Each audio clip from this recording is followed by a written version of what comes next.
This presentation is on metacognitive mechanics, me, myself, and I.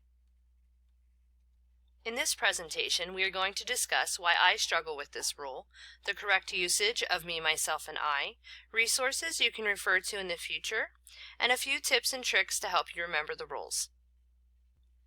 I struggle with the use of me, myself, and I because in most cases the use of me or I in a sentence does not sound right to me no matter which way I use them. Many people are confused by the use of these pronouns, so you and I are not alone.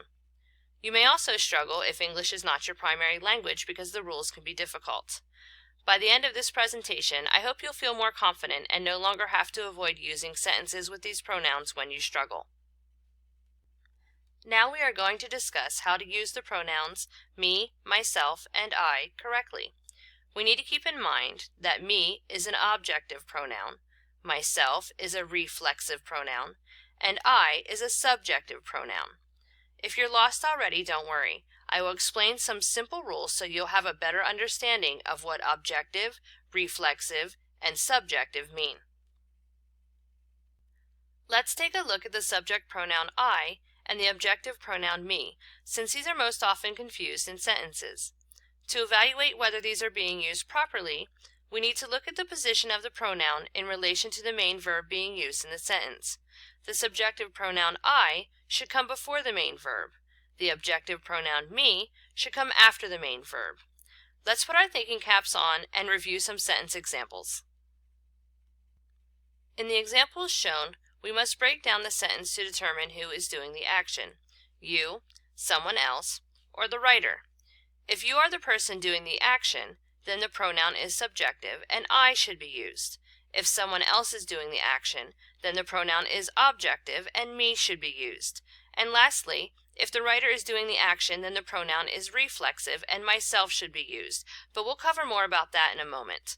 More importantly, let's not forget about the positioning of the pronouns as we discussed. Once we locate the main verb, if the pronoun comes before it, we use I, and if the pronoun comes after it, we use me. Now let's take a look at the sentences above to see if they are correct. The first sentence reads, Tanya and me answered quickly. The main verb being used in this sentence is answered. The pronoun being used in this sentence is me. You'll notice that the pronoun comes before the main verb. Therefore, this sentence is incorrect. It should read, Tanya and I answered quickly. In the second example, we have Harold sent letters to Jane and me. The main verb being used is sent. The pronoun being used is me. You'll notice that the pronoun comes after the main verb and me is being used, which is correct. Next we have Danielle and I gave examples. The main verb in the sentence is gave. The pronoun being used is I. The pronoun comes before the main verb, and in this case it is correct. Danielle and I gave examples. The fourth sentence reads, Me and Ben played soccer. The main verb in this sentence is played. The pronoun being used is me. You'll notice that the pronoun comes prior to the main verb, therefore I should be used. However, whenever we have a name in the sentence, the name should come before the pronoun I. Therefore, the sentence should read, Ben and I played soccer. Next we have the girls talked with Sam and I. The main verb is talked, and the pronoun being used is I. You'll notice that the pronoun comes after the main verb. Therefore, the sentence is incorrect. It should read, the girls talked with Sam and me. Our last example reads, Myself and Jim laughed at the joke. The main verb being used is laughed. The pronoun being used is myself. You'll notice that the pronoun comes before the main verb, therefore I should be used. However, we also have a name, and we need to make sure that comes prior to the pronoun I. So the sentence should read, Jim and I laughed at the joke. Since we've already discussed the subjective pronoun I and the objective pronoun me, let's look at the position of the reflexive pronoun myself, which can only be used after a subject or objective pronoun.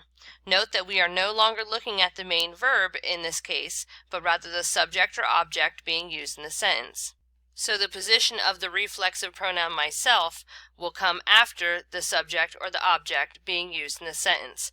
Let's take a look at some examples to demonstrate. Keep in mind as we go through these examples that if the writer is doing the action, then the pronoun is reflexive and myself should be used. The first example reads, I will include me in all correspondence. You'll notice that the pronoun that is being used is me. However, the writer is the subject of the sentence. Therefore, it is not correct.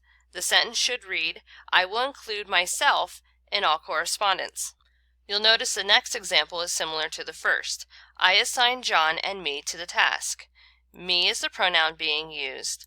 However, the writer is the one doing the action. Therefore, the sentence is incorrect and it should read, I assigned John and myself to the task. And finally, in our last example, I have arranged it for Susan and myself to go.